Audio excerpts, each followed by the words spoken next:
Boa noite a todos, meu nome é Celso. Como vocês puderam perceber, a gente está meio cercado com uma sopa de letrinhas aqui com relação a normas, né? E a gente tem que estar com capacidade para botar um bom equipamento para funcionamento, porque essas normas estão pedindo para que a gente faça uma prevenção dos problemas e antecipando um problema eventual que a gente vai ter com o meio ambiente e com os trabalhadores.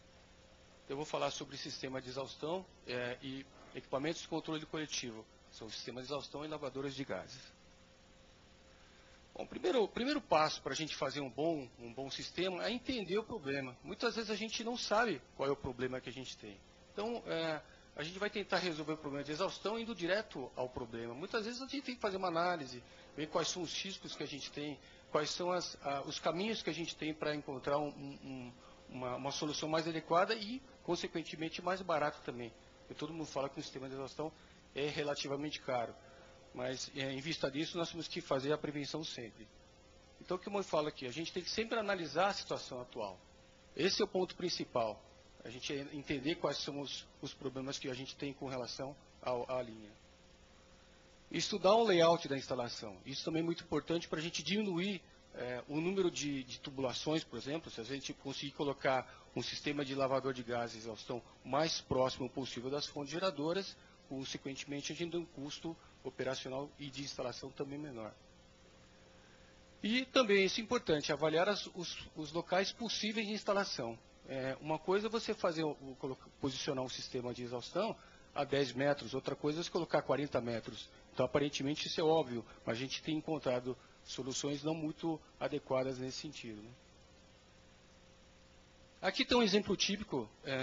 Aqui eu fiz um diagrama com 3 sistemas de exaustão. Na verdade, aqui é uma captação, esse é um outro tipo, esse é outro tipo. Aqui a gente tem um modelo de captador de fenda lateral, que é geralmente utilizado para linhas automatizadas, onde o posicionamento do captor ele não atrapalha o movimento de um carro automático, por exemplo. Aqui está um exemplo típico. Aqui a gente tem os captores, né? E aqui a gente tem o posicionamento da peça, onde o carro anda, você não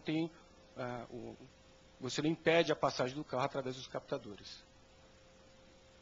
Outro sistema, que nós chamamos de captor tipo multifenda, que ele fica na perpendicular em relação à superfície do tanque, geralmente utilizados para linhas manuais, né?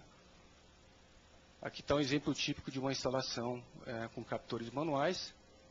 Captor tipo multifenda, que é uma operação manual, pode ver que os operadores ficam nessa posição, e o captor está perpendicular em relação à superfície do tanque.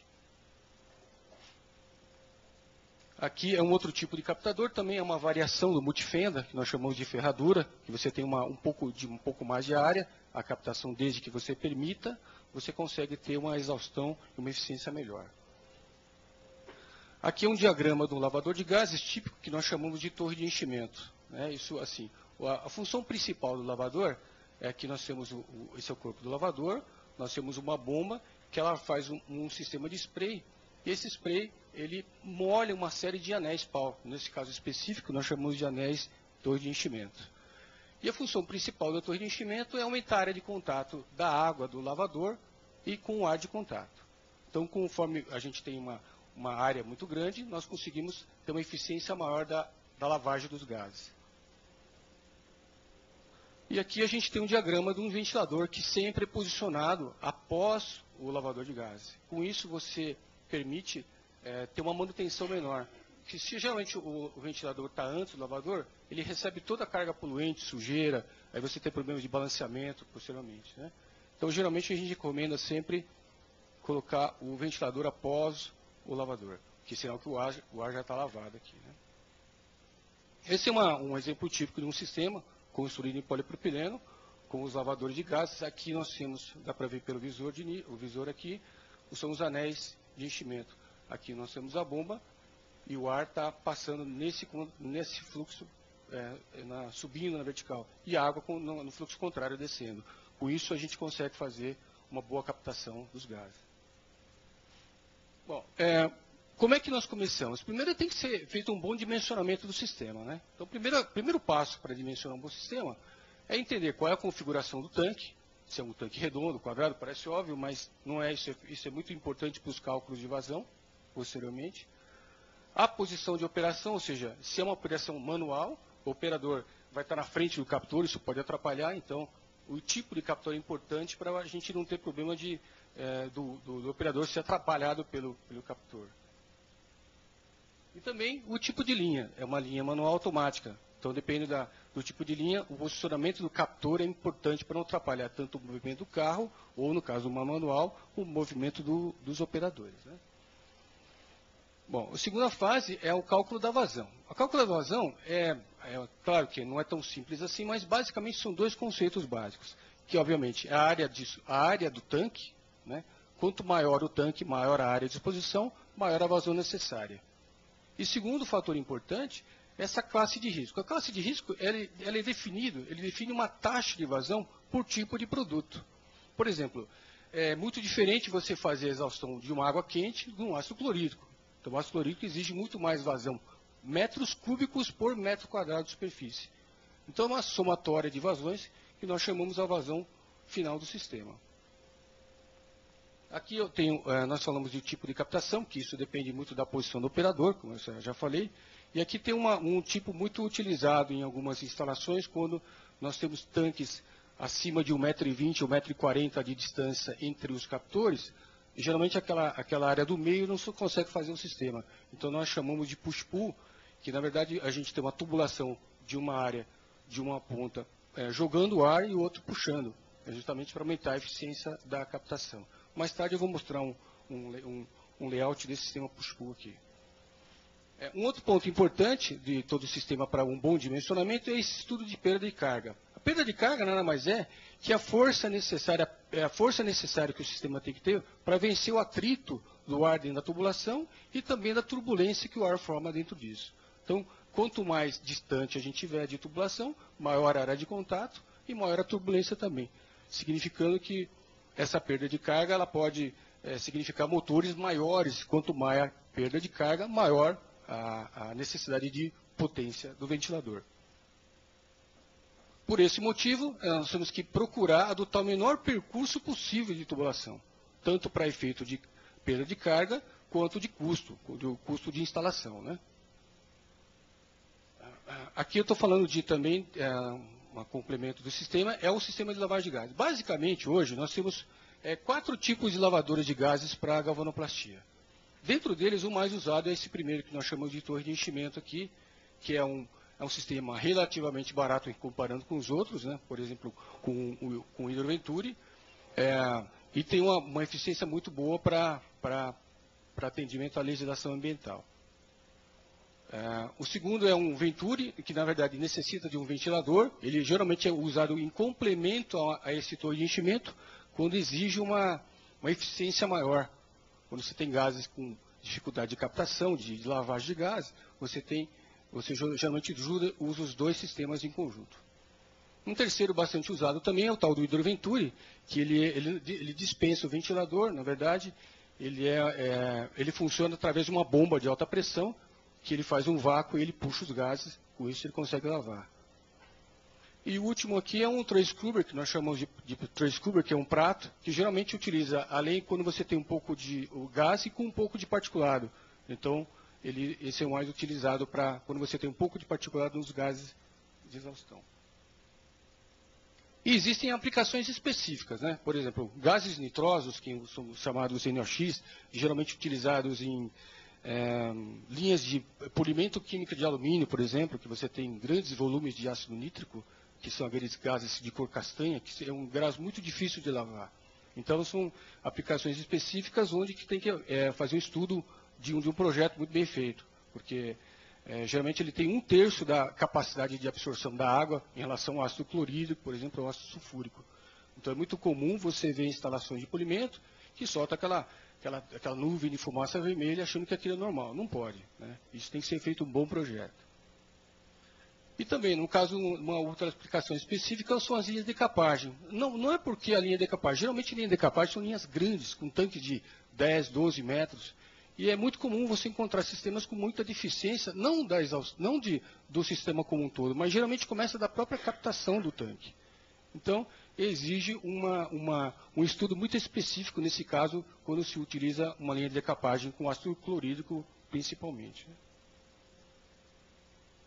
Nos sistemas de exaustão, é claro que essa parte fundamental é a necessidade do ventilador, que vai fazer exatamente a exaustão dos gases passando pelo sistema. Geralmente, o ventilador é feito, um modelo só que nós utilizamos, que é um modelo centrífugo, com duas variações, chamado tipo limit load ou parreta. Isso, tecnicamente, é utilizado quando você tem variações de pressão e vazão. A gente escolhe um mais adequado quando a gente precisa ter variações de pressão e vazão. Mas, basicamente, eles são muito semelhantes. Externamente, você não reconhece a diferença entre um e o outro. Né? Bom, os materiais construtivos, hoje em dia, mais utilizados nos sistemas. O polipropileno, por uma questão de custo hoje em dia, né, um material relativamente barato. O PVC, quando o polipropileno não tem a resistência química necessária, geralmente se usa o PVC, por exemplo, em situações de... Nós temos lavadores ou exaustão para cromo hexavalente, cromo duro, cromo decorativo. Geralmente os pontos são feitos, as captações são feitas com o PVC. Um outro material muito interessante, mas ainda proibitivo no Brasil, é o PVDF, que é o Kynar. Né?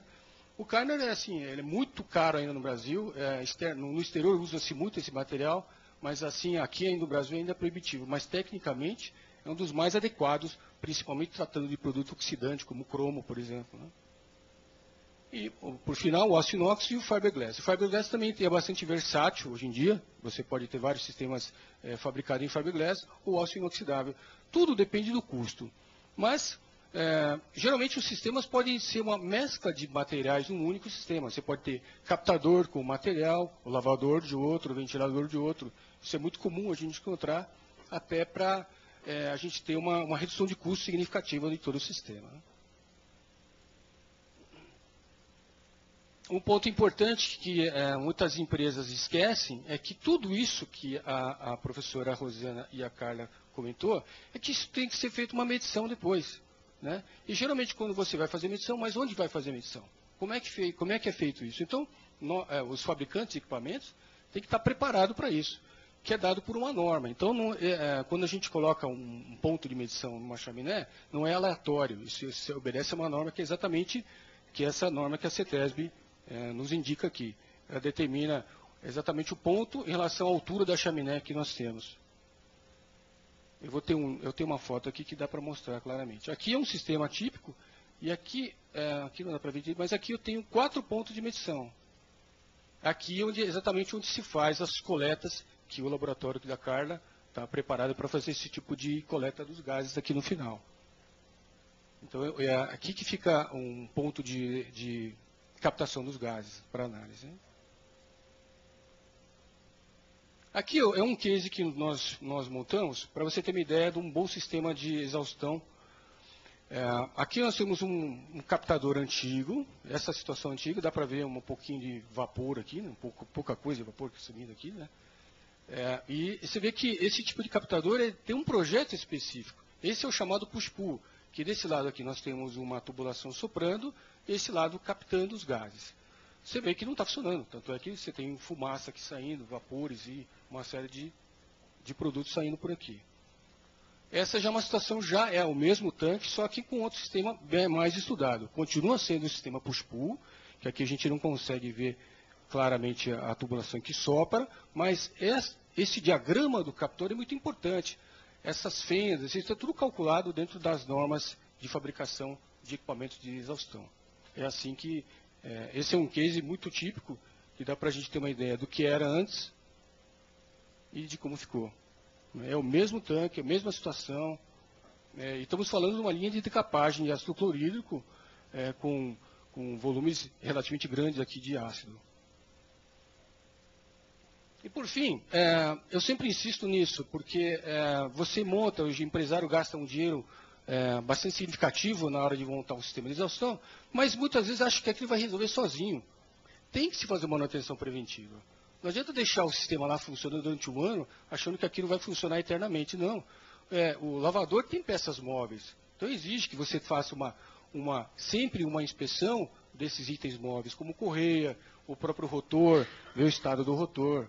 Isso é muito importante, porque, por exemplo, se você tiver o captor ou os dutos entupidos de sujeira, que geralmente acontece quando você tem vapores e particulado, começa a virar como se fosse uma arteriosclerose. Aí você impede a passagem normal do ar, consequentemente caindo toda a eficiência tanto da exaustão quanto da lavagem dos gases, né?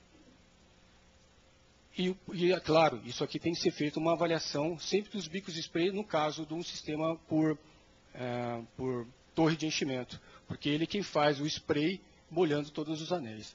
Então, em função disso, é muito importante que essa manutenção seja muito bem feita, que faça um programa de manutenção preventiva. E finalizando, é muito mais fácil você começar com um bom projeto do zero, ou seja, você projetar um bom sistema do que refazer. Muitas vezes você refazer um sistema que começou errado pode custar mais que o dobro de um bom sistema novo. Então, a gente, com essas informações que a professora Rosana e a Carla nos deram, permite a gente montar um bom sistema através de todo um bom estudo do sistema. E finalizando com a manutenção adequada de todo o lavador de gases, o ventilador e todo o sistema como um todo, né? E, boa noite, é isso que eu tinha que falar. Obrigado.